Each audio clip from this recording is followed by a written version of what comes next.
Hello viewers, আজকে আমরা যে টপিকটা নিয়ে আলোচনা করব সেই টপিকটা হচ্ছে কিছু মোবাইল হট করে গরম হয়ে যায়, হ্যাং করে, মোবাইলে কোনো কাজ করে না। মোবাইল অনেকক্ষণ চালানোর পরে মোবাইল হ্যাং হয়ে সুইচ অফ হয়ে যায়, মোবাইল প্রচণ্ড গরম হয়ে যায়, পকেটে রাখা যায় না। তো সেই সব কিছু প্রবলেমগুলোর জন্য অনেকে অনেক ধরনের মোবাইল রেখে দেয়, মোবাইল ইউজ করতে ভয় পায়। তো এগুলো কেন হয়? এর তো নিশ্চয়ই কোনো কারণ আছে। এগুলো কেন হয় তার নিশ্চয়ই কোনো কারণ আছে। তো কি হয়, আমরা যখন কিছু জিনিস, কোনো অ্যাপ্লিকেশন বা কোনো ব্যাটারি সিস্টেম ইউজ করি, ঠিক আছে, কোনো ধরনের অ্যাপ ইউজ করি, সেই অ্যাপটা আমরা যখন আনইনস্টল করে দিই, তার কিছু ডাটা সে প্লে স্টোর হোক বা ফাইল ম্যানেজারে থেকে যায়। সেগুলো কিন্তু আমরা মুছে ফেলি না, বা সেগুলোকে আমরা ফোন থেকে সরিয়েও দিই না। এরকম ধরনের কিছু জিনিস মোবাইলে থেকে যায়, যার জন্য মোবাইলের র্যাম সিস্টেম জ্যাম হয়ে যায়। জ্যাম হওয়ার কারণে সেই সব জিনিসগুলো যখন জমে যাবে, তখন তার যে সাইড এফেক্ট, সেই সাইড এফেক্টের জন্য মোবাইল হ্যাং হয়ে যাবে, মোবাইল গরম হয়ে যাবে, এই ধরনের নানান ধরনের কোনো সমস্যা সম্মুখীন হতে হয়। তো অনেকেই জানে না সেই সমস্যার সমাধান কী। র্যান্ডম সবাই কি করে, যে নতুন ফোন এরকম প্রবলেম হচ্ছে, রিসেট করে দেয়, পুরো সেটটা রিসেট করে দেয়, যা ছবি আছে, যা অ্যাপ আছে, সমস্ত কিছু মুছে যায়। তো এরকম কিছুই করতে হবে না। তার জন্য সহজ, একদম ঠিক সহজ পদ্ধতি, খুবই সহজ। কী করতে হবে আপনাকে আমরা দেখিয়ে দিচ্ছি। তার আগে আপনি যদি আমাদের চ্যানেলে নতুন হয়ে থাকেন, প্লিজ সাবস্ক্রাইব করে দেবেন, পাশে থাকা বেল আইকনটি প্রেস করে দেবেন। চলুন। ফার্স্ট টাইম আপনার যেটা করতে হবে, প্রথমে গুগল প্লে স্টোরে যেতে হবে।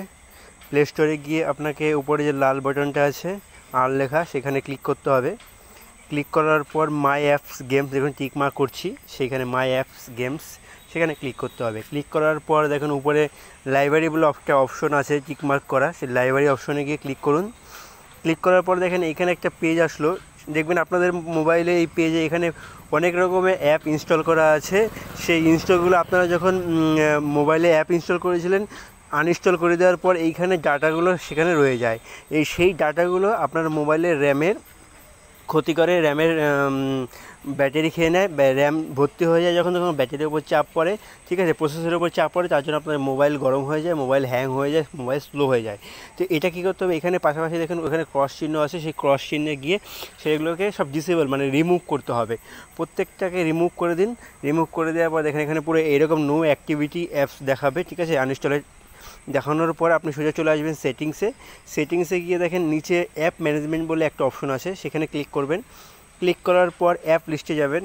অ্যাপ লিস্টে গিয়ে দেখবেন এখানে আপনার প্রয়োজনীয় যেসব অ্যাপস ছাড়া বাদবাকি যেসব অ্যাপস আপনি ইনস্টল করেছিলেন, ঠিক আছে, যেগুলো এখন ইউজ করেন না, সেই সব অ্যাপসের ডাটাগুলো জমে আছে। দেখুন এই একটা অ্যাপস, ঠিক আছে, এই অ্যাপসের ডাটা আছে আমার 5.34 MB। এই ডাটাটাকে আমি এখানে ক্লিয়ার করে দেবো। এই রকমভাবে আপনি যেসব অ্যাপসগুলো লাগে না, বা যেসব অ্যাপসের ডাটাগুলো অনেক বেশি হয়ে গেছে, ঠিক সেই রকম অ্যাপসের ডাটাগুলো আপনি ক্লিয়ার করে দিন, ঠিক আছে। এরকম অ্যাপসের ডাটাগুলো ক্লিয়ার করে দিন। তাতে কী হবে, মোবাইল অনেকটা হালকা হবে, র্যাম কমে যাবে, র্যাম হালকা হবে, মোবাইলের ব্যাটারি ব্যাকআপ ভালো হবে। যেমন এটা 74 MB।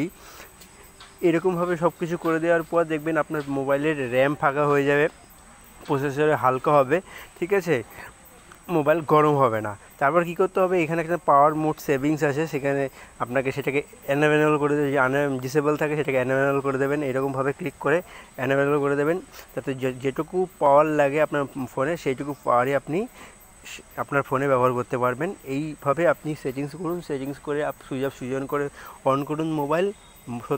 কথা দিচ্ছি, আপনার মোবাইল আগের মতো ফাস্ট হ্যান্ড কাজ করবে, আর মোবাইল আগের মতো স্মুথলি হবে। আশা করি ভিডিওটি দিয়ে আপনাদের সব রকমভাবে সহযোগিতা করতে পেরেছি। যদি সহযোগিতা করতে পারি তো প্লিজ লাইক অ্যান্ড সাবস্ক্রাইব করে দিন। সাবস্ক্রাইবের পাশে থাকা বেল আইকনটি ক্লিক করে দিন।